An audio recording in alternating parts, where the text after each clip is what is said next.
உங்க பழைய நகைக்கு கிராமுக்கு 150 ரூபாய் கூடுதலா வாங்கி புது நகை எடுத்துக்கோங்க. அதே கம்மி சேதாரம் தான் உங்க லலிதால மட்டும்தான்.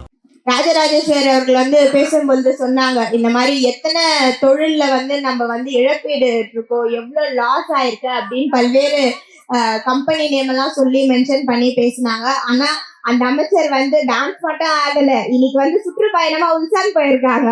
எதுக்கு உல்சான் போனாங்கன்றது இது வரைக்கும் யாருக்குமே தெரியாது. ஒரு அமைச்சர் அவர்கள் தொழில் ரீதியாக ஈர்ப்பெடுக்கிறதுக்காக இல்ல ஏதோ ஒரு இன்வெஸ்ட் பண்றதுக்காக இல்ல நம்ம ஸ்டேட் சார்பா வேற கண்ட்ரில நம்ம இன்வெஸ்ட் பண்றோம் அப்படின்னா அதுக்கு முன்னேற்பாடாக என்ன இன்வெஸ்ட் பண்ண போறோம், என்ன ப்ராஜெக்ட் எடுத்துட்டு வர போறோம், எவ்வளவு அமௌண்ட்ல நம்ம இன்வெஸ்ட் பண்ண போறோம் அப்படின்ற எல்லாத்தையுமே ஒரு பிரஸ் நோட்டோ இல்ல எதுவோ பொதுமக்களுக்கு வெளிப்படைத்தன்மையோட கொடுத்துட்டு அதுக்கப்புறம் தான் இந்த மாதிரி ஃபாரின் ட்ரிப் எல்லாமே போவாங்க.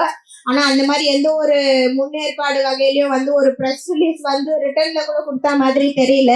சோசியல் மீடியால எப்பயும் போல அவங்க ரீல்ஸ் போட்டு போட்டோ போட்டுதான் இந்த மாதிரி இன்னைக்கு அமைச்சர் அவர்கள் உல்சான் போயிருக்கிறாங்க அப்படின்றதே தெரிய வந்திருக்கிறது.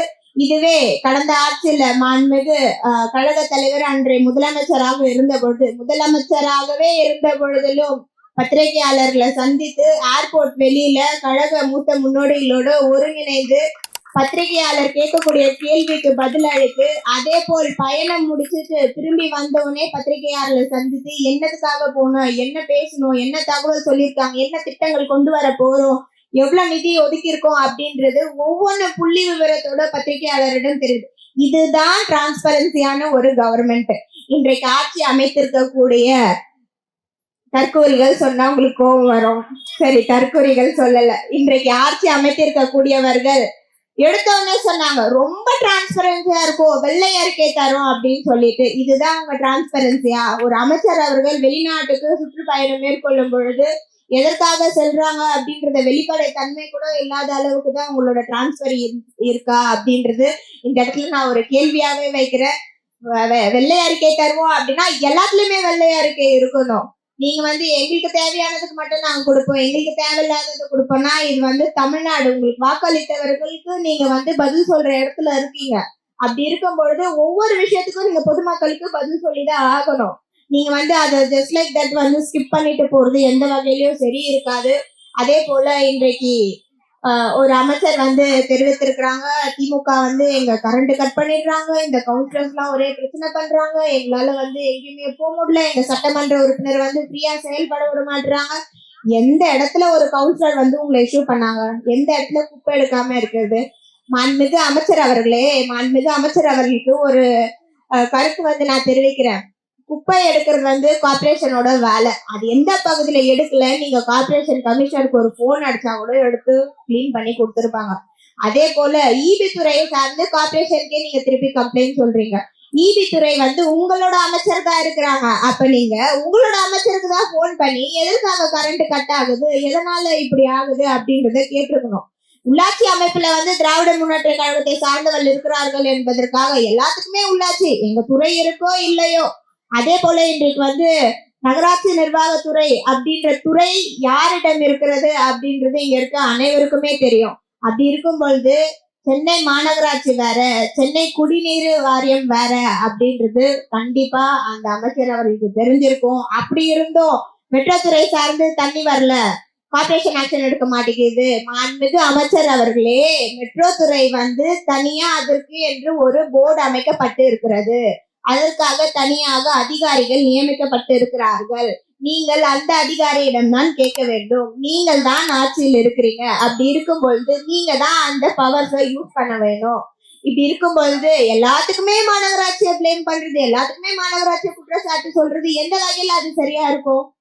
இன்றைக்கு கட் காப்பி பேஸ்ட் அப்படின்ற வகையில தான் இந்த டிவிக்கு ஆட்சி நடத்தி வருகிறார்கள். எல்லாமே டிஜிட்டலைஸ் பண்ணிடுவோம் அப்படின்றது நீங்க அப்கிரேட் ஆகுறாங்க அப்படின்லாம் நினைச்சிடவே கூடாது. நீங்க சோசியல் மீடியால பார்க்கும்பொழுது அவங்க சொல்றாங்க எல்லாமே டிஜிட்டலைஸ்டு அப்படின்வாங்க. டிஜிட்டலைஸ்டுனா ரீல்ஸ் போடுறது, போட்டோ போடுறது, போட்டோ ஷூட் நடத்துறது, இதுதான் அவங்களோட டிஜிட்டலைசேஷன். இன்றைக்கு கூட பாத்தீங்கன்னா கடந்த 2 நாட்களாக ஒரு செய்தி வருகிறது, ஸ்டார் 3.0 அப்படின்னு சொல்லிட்டு. இது பத்திரப்பதிவுகள் ஆன்லைன்லயே நம்ம செய்யக்கூடிய ஒரு விஷயம். அதை கடந்த ஜனவரி மாதமே இன்றைய கழக தலைவராக இருக்கக்கூடிய அன்றைக்கு மாண்புமிகு முதலமைச்சராக இருக்கக்கூடிய அவர்களால் இத்திட்டம் வந்து துவங்கி வைக்கப்பட்டு நடைமுறைப்படுத்தப்பட்டு இருந்தது. எலெக்ஷன் நேரத்துல கோட் ஆஃப் கண்டக்ட் அப்படின்றதால அது ஸ்டாப் ஆயிருது. மீண்டும் அதே திட்டத்தை கொண்டு வந்து என்னமோ இவங்க ஆட்சியில கொண்டு வந்த மாதிரி அகைன் கட் காப்பி பேஸ்ட் இததான் பண்றாங்க. எது ஒண்ணுமே இந்த ஸ்டிக்கர் ஆட்சி பண்ணாம, இந்த கட் காப்பி பேஸ்ட் ஆட்சி பண்ணாம, நீங்களா புதுசா ஒரு திட்டம் எடுத்துட்டு வாங்க, நீங்களா ஒரு புதுசா திட்டம் எடுத்துட்டு வாங்க, அதுக்கப்புறம் அதை பத்தி பேசுங்க, அதை பத்தி நீங்க பெருமையா எல்லாருக்கிட்டையும் சொல்லுங்க. கடந்த ஆட்சியில பண்ணி எல்லாமே பண்ணி வைப்போமா, இவங்க வந்து ரிப்பன் கட் பண்ணிட்டு போவாங்களாம். இது எந்த வகையில சரி? இந்த மாதிரி இருக்கக்கூடிய சூழல்ல அந்த தின சகோதரி ராஜராஜேஸ்வரி அவர்கள் கூட சொன்னாங்க, இந்த தெரு முழுக்க வந்து கருப்பு கொடி பார்க்கும்போது ரொம்ப சந்தோஷமா இருக்கு அப்படின்னு. இன்றைக்கு ஒரு அரசு நிகழ்ச்சி வந்து நடைபெறுகிறது. சிங்கப்பெண்கள் அப்படின்ற ஒரு தலைப்புல வந்து அரசு நிகழ்ச்சி நடைபெறுகிறது. எந்த ஒரு காலகட்டத்திலயும் அரசு நிகழ்ச்சிக்கு கட்சி கொடி போட்டதா சரித்திரமே கிடையாது. இன்றைக்கு அந்த தெருவு அந்த ரோடு ஃபுல்லா பாத்தீங்கன்னாலே ஃபுல் அண்ட் ஃபுல் அவங்களோட கட்சி சார்ந்த கொடிகளை போட்டிருக்காங்க. அப்போ நீங்க எதுக்கு அரசாங்கம் நடத்துறீங்க? என்ன மாதிரி அரசாங்கம் நடத்துறீங்க? அப்போ உங்க கட்சியில இருக்கக்கூடியவர்களுக்கு எது சரி எது தவறு என்று யார் சொல்லி தரணும்? நம்ம மாண்புமிகு கழக தலைவர் அவர்கள் எந்த ஒரு விஷயமாக இருந்தாலும் சரி மாவட்ட செயலாளர் கூட்டம் போட்டு கழகம் இப்படித்தான் இருக்கணும், ஒருங்கிணைப்பா இருக்கணும், ஒழுக்கமா இருக்கணும் அப்படின்றத சொல்லி கொடுத்திருக்காரு. அதெல்லாம் எப்போ உங்க கட்சியில இருக்கவங்களுக்கு நீங்க சொல்லி கொடுக்க போறீங்க? இது எல்லாமே விட்டாச்சு. திராவிட முன்னேற்ற கழகத்தினால எந்த ஒரு பில்டிங் திறப்பு இருந்தாலும் சரி, அந்த டைம்ல வந்து எந்த ஒரு திட்டம் கொண்டு வந்தாலும் சரி, அது எல்லாத்தையுமே இவங்க ஃப்ரண்ட் லைன்ல வந்து அதற்கான நல்ல பேரு கிரெடிட்ஸ் எல்லாமே வந்து டிவிக்கு எடுத்துப்பாங்க. இவங்க ஆட்சி ஏற்ற பிறகு இவங்க என்னென்னலாம் தப்பு பண்றாங்களோ, எந்தெந்தெல்லாம் முறைகேடுகள் பண்றாங்களோ, என்னென்னலாம் தெரியாம பண்றாங்களோ அது எல்லாத்தையுமே திராவிட முன்னேற்ற கழகம் மேல பழி போட்டு போயிடலாம். இதுதான் இவங்க வந்து இன்றைக்கு ஆட்சியில் இருக்கக்கூடியவர்கள் நடத்தி வருகிறார்கள். அதனால் இதற்கு மேலாவது திராவிட முன்னேற்ற கழகத்தை குறை சொல்வதை விட்டுவிட்டு, நீங்க அதிகாரத்துல இருக்கீங்க, உங்களுடைய ஆட்கள் தான் அமைச்சர்களாக இருக்கிறார்கள், உங்களுடைய ஆட்கள் தான் முதலமைச்சராக சட்டமன்ற உறுப்பினர்களாக இருக்கிறார். அப்படி இருக்கும் பொழுது அந்த அதிகாரை பயன்படுத்தி பொதுமக்களுக்கு என்ன நலன் செய்யலாம் அப்படின்றதுல நீங்க முன்வைக்குமாறு கேட்டுக்கொண்டு, அதே போல் எந்த துறை யாரிடம் இருக்கு என்று தெரிந்து கொண்டு அதற்கு பின்னதாக அவர்கள் மீது குற்றங்களை வைக்குமாறு கேட்டுக்கொண்டு விடைபெறுகிறேன். நன்றி. உங்க பழைய நகைக்கு கிராமுக்கு 150 ரூபாய் கூடுதலா வாங்கி புது நகை எடுத்துக்கோங்க.